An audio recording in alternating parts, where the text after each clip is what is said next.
Good day sa inyo lahat at welcome sa ating YouTube channel. Ito mga master, reaction na natin itong pasabog ni Maharlika, no? Ni Boldak TV.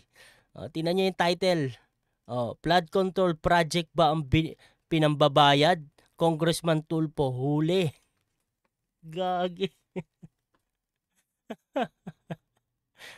Pamangkin ni Boy Bali. Na si Erwin Tulfo, si Eric Sylvester Tulfo, no? Nang tatay naman ay si Rapi Tulfo, si Idol. Anyway mga master, simulan na natin to. Pero bago tayo magsimula, syempre shoutout sa inyo lahat. Okay, pakinggan na natin si Maharlika. Lifestyle ng mga Tulfo. So itong si Rapi Tulfo, Rapi, di ba? Dalawang senador, Rapi, Erwin. Now, Parehas, ikaw, Ralph Wendell Parehas panggulo lang sa Senado. Tulfo. Yan ngayon ay representante kung makagastos sa isang bar, isang gabi. Ito, sinento sa akin. Ito'y pinost ng anak ni Tulfo sa kanyang story sa Instagram. Okay. At ito ay naganap noong December pa ng 2024. Ay, ganyan ito. Nakarang taon. Ano yan? Okay? Okay? Okay?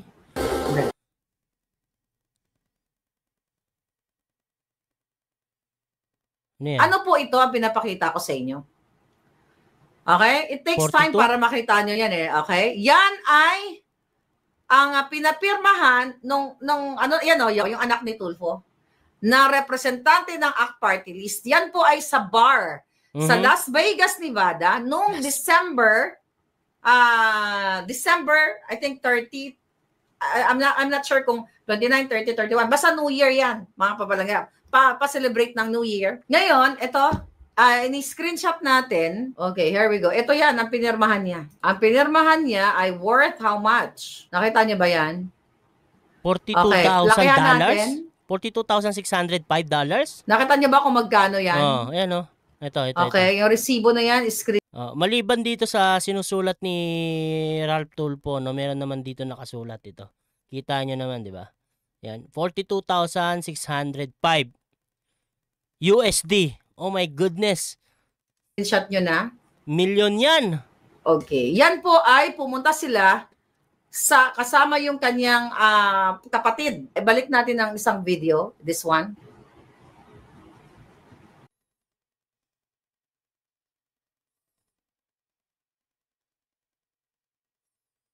Nasa bar yan, sa Omnia Bar. Omnia Bar. Okay, Omnia Bar. Malamang sa malamang, bigatin yung bar na yan. Bigatin yan, bigatin. Kasi kung di bigatin yan, di ka gagastos ng ganyang kalaki doon. Siguro yung ano dito, walang tissue, no? Yung mga beer dito.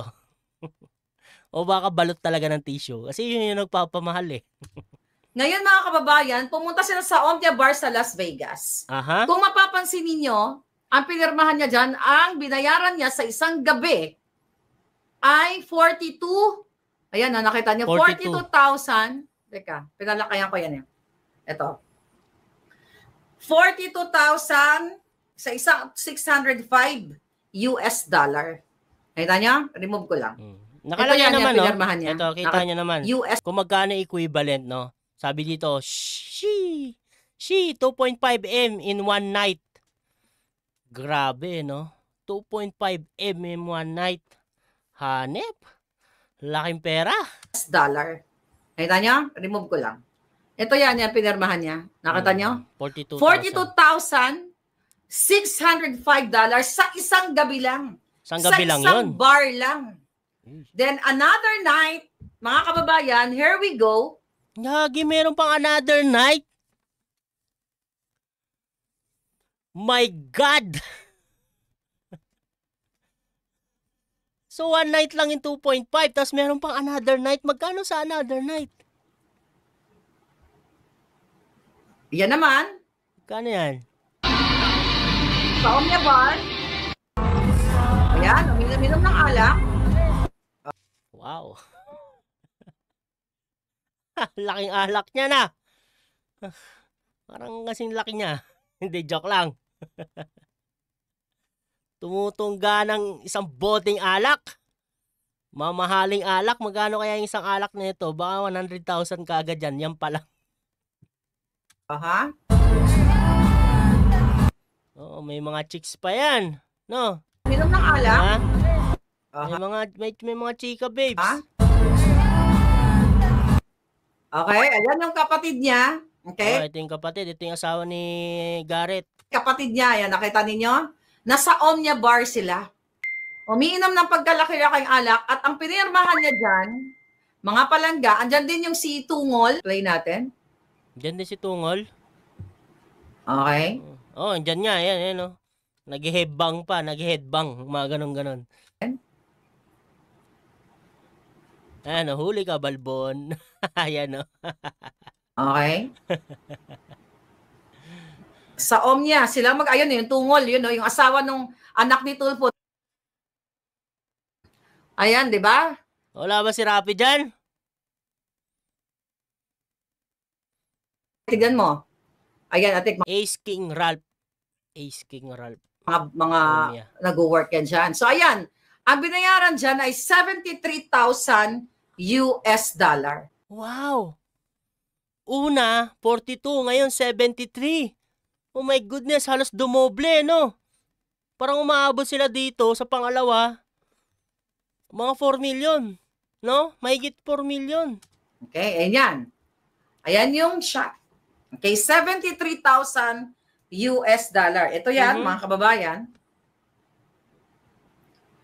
73. Nakita nyo ba ang presyo? Ayan, kita naman. Medyo malabo lang, pero kita naman. 73,951. No? Kung equivalent natin yan sa peso, 58 ngayon, di ba? 58 ngayon ang palitan. Palagay natin 57. Kasi bababa naman, tumataas bumababa, no? So, 73,951 times 57. Ay, mali, gagi. 73,951 times 57. Ay, gagi, ano ba to? Ba't laging ganun? Mali. Naloko ako na itong calculator ko, 4.2 million pesos. Wow. Oh my goodness, sana oil. Sana oil. Lintik yan pag gumastos. Pag ikaw nga uminom sa labas, no, ang sakit na sa bulsa na gumastos ka ng 5,000. Paano pa kaya yung 4.2 million pesos? Dumayo pa yan sila, ha? Dumayo pa yan, no? Las Vegas yan, di ba? Sabi ni Maharlika, di ba? Dumayo pa yan. So, nag-ticket pa yan. Wow, one night. 4.2 million pesos. Nung una, 2.5 million pesos. Tapos sa pangalawa, 4.2 million pesos. Wow. So, magkano ginastos nila sa isang buwan kung nag-stay sila ng isang buwan doon? My goodness.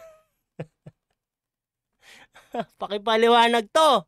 Idol, yung anak mo, lakas gumastos, Magkano ba sweldo ng congressman sa Pinas? Check natin, salary of congressman in Philippines.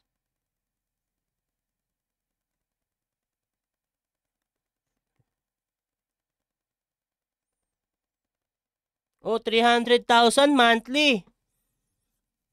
Oh, may taxes pa yon. So, magiging 214. Baba lang naman, Sa bagay, no, marami naman sila. Nandito yung anak ni Tulfo, 2. Tapos si tawag nito, si Garrett. Ba, naghati-hati. Kaso isang gabi lang, Baka sponsor ni tatay, no? Sponsor. Gagi. Napatanong tuloy si Boljak, si Maharlika, flood control budget ba ang pinambayad? Congressman Tulfo huli? Naku po. Ba madagdagan niyang cyber libel mo, Maharlika. 73,000. Mamaya post ko to sa Facebook at dyan sa YouTube natin. Okay? 73,000. Isang gabi lang yun. Isang gabi ang ginastos sa Las Vegas, Nevada, dito sa Omnia Bar. It's night party, ang ginagawa nila, tapos gumastos sila ng ganon kalaki, pumirma itong representante ng ACT party list. Pag pinagsama mo yan, yung 42,000 may get, sa value ngayon, sa palitan ngayon, it's around what? Nasa 2.5 million pesos. Doon sa sumunod na gabi, o sa another night, mga kababayan, nagbayad siya ng $73,000 US dollars. Nakita ninyo? So anong ibig sabihin nito mga palangga? 73,000 US dollars. Ganyan ba ang mga ikaw ba kung may business ka? Okay? Magbabayad ka ba ng ganun kalaki sa isang gabi lang, yung Omnian nightclub na 'yon? Ang punto de vista ko, kung ikaw ay pinaghirapan mo o negosyante ka, hindi ka magbabayad ng 73,000 isang gabi. Ayan screenshot nyo. Yan yung 42,000. Okay? Sa story yan kay Mike, ayan yung anak niya, ayan yung jowa sa likod.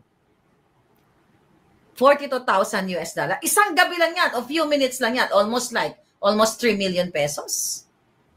Eh, ang sweldo niyan, magkano lang ba ang sweldo ng Okay?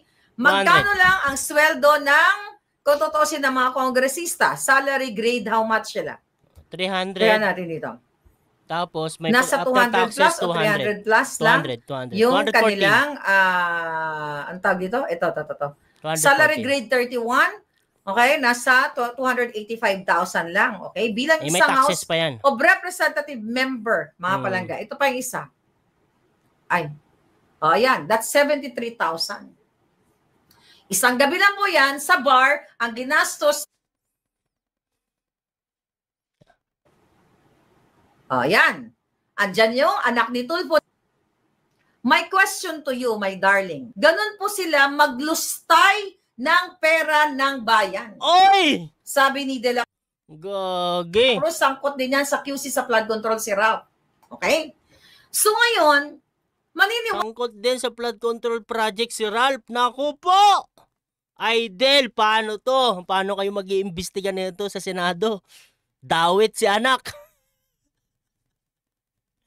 Oh my goodness. Resibo. Ang resibo, pagpo-post sa social media.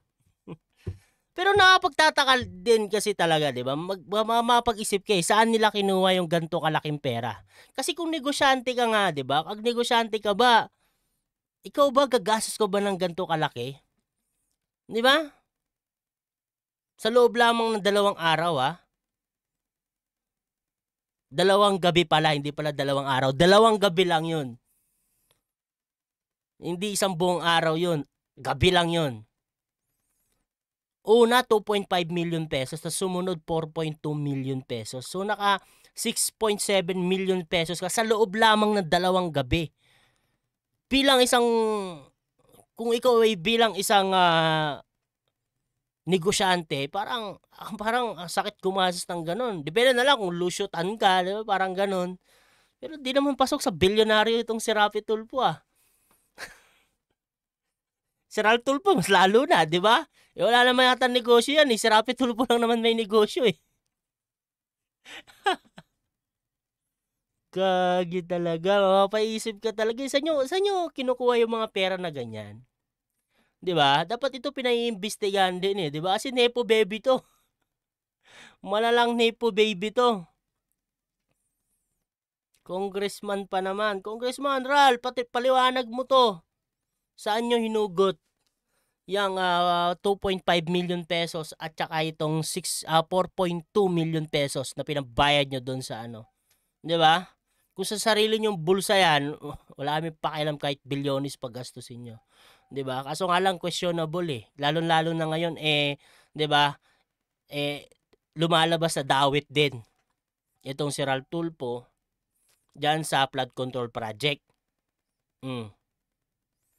Tsaka sa mga senador, hindi pa naman tapos kung sino ba talaga yung mga dawit. AXIS nabanggit din, 'di ba? Pasok pa diyan si Erwin Tulfo, 'di ba? Hanep talaga ang buhay. Wala ka ba na yan ay pinaghirapan nilang pera ng bayan? Okay? Ano daw? Sabi ni, nakita niyo yung tip? Okay, na-quest na ano nyo? Ang tip is, ang galing ni Congressman, no? Cora. Okay? 73,000, baka tip pa lang. No, actually, nakasulat yung tip dito eh. Okay, tip, 73,000. Ang tip yata is nasa, kasi 20, ilang percent tong pinili niya. Ang tip, ang bill nila is actually nasa 51, then mayroong gratuity eh. So parang 14,000 sa tip pa lang eh. Wow, 14,000. Magkano yun? Lintik yan, sarap magtrabaho dyan ah. 14,000. 14,000 times 57. Gagi, 798,000. Tip pa lang yun, mag-1 milyon na. Oh my goodness. Anyway, bakit ko pinapakita sa inyo yan? Maniniwala ba kayo if kung yung pera niyan, hard-earned money, kahit mga negosyante, magbabayad ka ng 2 million, 2.5 million, 3 million sa isang alak lamang o sa isang gabi ng mga party-party. Kasi yung party na yun, mukhang iilan lang sila. Hindi sila, like, sabihin mo for 1,000 people. Hindi, mabibilang mo mukhang wala pang 20. And they paid how much? Sa unang pagkakataon, sa unang gabi, $42,000 US. Then sa pangalawa, halos mahigit 4 na milyon yan. Yung 73,951.64. Pinapakita natin sa iyo, ganito po maglustay. Sabi ko, iisa pa lang to. Kung yan ay galing sa pinaghirapan ni Tulfo pang exploit sa kanyang channel sa YouTube. Gagi! Mababa na ang revenue no, mababa na kitaan doon sa Rapi Tulfo in action eh. Hindi na gaya na dati, di ba, na limpak-limpak na salapi. At saka, di ba, ano yun? Charity. Dapat walang kinikita doon si Rapi Tulfo, di ba? Hindi rin pwede maharligan, di mo pwede isali yun kasi charity nga daw yun eh. Walang kinikita si Idol doon. So, walang makapapakinabangan doon si Ralph Tulfo. Yun ang sabi nila. So nga lang, parang hindi gano'n, di ba? Pero mababa na rin kasi yun eh. Wala na, mahina na kitaan doon. Di ba? Baka may naipon. Pero charity, so wala kang kikitain dapat doon. Saan kaya kumuha ng budget? Tintik, paliwanag nyo yan. Bigyan natin ng patas sa laban. Okay, sige. You know, YouTube channel naman nila yan, ganyan-ganyan. Hindi ka gagastos ng 2 milyon, halos 3 million isang gabi sa alak lang, sa bar lang. Then the next night, gumastos ka ng 4 million. 4-point-something million. Ano ibig sabihin yan, mga kababayan? Wala silang pakialam gumastos. Kung yan ang narrative ni Tulfo na kailangan mag-bet tayo ng law, isoli nyo lahat. Yang pera dyan sa party list na yan. Saan ang galing yung pinangbayad ng bar nitong si Ralph?